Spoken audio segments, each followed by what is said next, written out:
ভারত যেন প্রতিজ্ঞা করেছে যে ভারত থেকে মুসলমানদের শেষ করে দিবে এবং মুসলমান জাতি নিধন করে দিবে।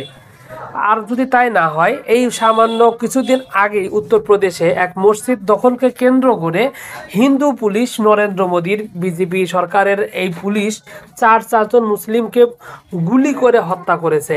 ঠিক তারই কিছুদিন পর আবারও এক মসজিদ ভাঙ্গার ঘটনা ঘটলো এবং এই মসজিদটির বয়স 1 বছর 2 বছর নয়, অন্তত প্রায় 300 বছরের কাছাকাছি।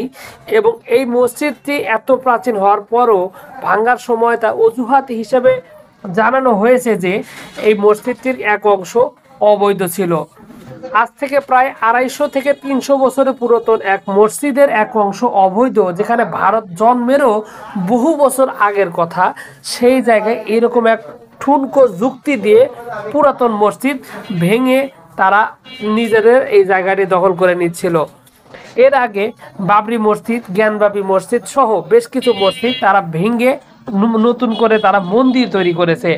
বর্তমান সময়ে আবারও তারা সুলতানুল আউলিয়া খাজা মঈনুদ্দিন চিশতির দরবার শরীফ ভেঙে ফেলার জন্য তারা তোড়জোড় শুরু করেছে। ইতিমধ্যে নরেন্দ্র মোদীর দল বিজেপির এক অংশ জানিয়েছে এই আজমিরের নিচেই নাকি তাদের এককালের কোনো এক মন্দির ছিল, তাই তারা এই আজমির শরীফকে ভেঙে ফেলবে।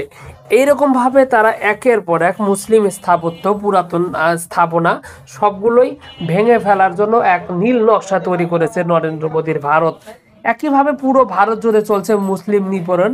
একের পর এক গরুর মাংস রাখার অপরাধে অথবা গরুর মাংস খাওয়ার সন্দেহ কথিত অপরাধে হত্যা করা হয়। শুধু হত্যায় না, পিটিয়ে অথবা আগুনে পুড়িয়ে হত্যা করা হয় মুসলমানদের। এর আগে আখলাক নামক এক মুসলিম যুবককে গরুর মাংস ফ্রিজে রাখার অপরাধে তাকে পিটিয়ে হত্যা করে, অতঃপর আগুনে জ্বালিয়ে দেয়।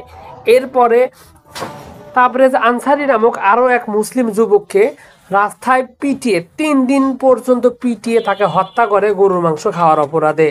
একের পর এক মুসলিম নিপীড়ন, সংখ্যালঘু হামলা এবং সংখ্যালঘুদের বাড়ি বুলডোজার দিয়ে গুড়িয়ে দেওয়া সহ মসজিদের স্থাপনায় তারা উচ্ছেদ সহ নানান ধরনের অপকর্ম করে মুসলিম নিধনের নীল নকশা করছে ভারত। অথচ বাংলাদেশে কথিত হিন্দুদের নির্যাতনের অপরাধে অথবা কথিত তাদের বানানো গুজবের মাধ্যমে হিন্দু নিধন করা হচ্ছে বলে গুজব রটিয়ে নানান ধরনের তোড়জোড় এবং সংখ্যালঘু অধিকার নিয়ে নিয়মিত কথা বলছে নরেন্দ্র মোদীর বিজেপি সরকার। অথচ তাদের দেশে নিয়মিত মুসলিম নিপীড়ন, মুসলিম হত্যা এবং মসজিদ ভাঙ্গা সহ নানান ধরনের অপকর্ম এবং সাম্প্রদায়িক কর্মকাণ্ড নিয়মিত চলছেই ভারত নামক এই জঙ্গি রাষ্ট্রে।